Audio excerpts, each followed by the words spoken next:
Nchi ya Tanzania imekumbwa na machafuko makubwa kufuatia uchaguzi mkuu uliofanyika Jumatano, huku maandamano, ghasia na kufungwa kwa mitandao ya kijamii yakiripotiwa katika miji mikubwa kama Dar es Salaam, Arusha na Mwanza.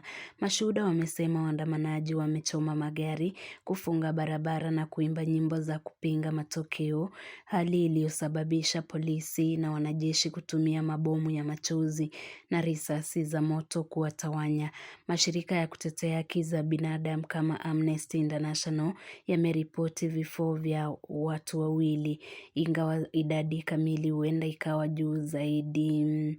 Serikali imeweka amri ya kutotoka nje usiku na kufunga intaneti kote nchini, ikisema ni kwa ajili ya usalama wa kitaifa.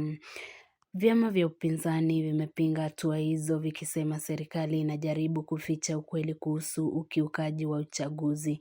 Wataalamu wa siasa wanasema hali hii inaweza kuhatarisha amani ya muda mrefu ya Tanzania na kuathiri udhabiti wa eneo la Afrika Mashariki.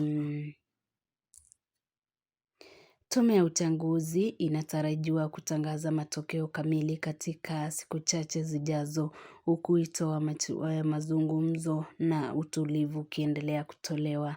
Jambo Safari Media, Aida Ngile.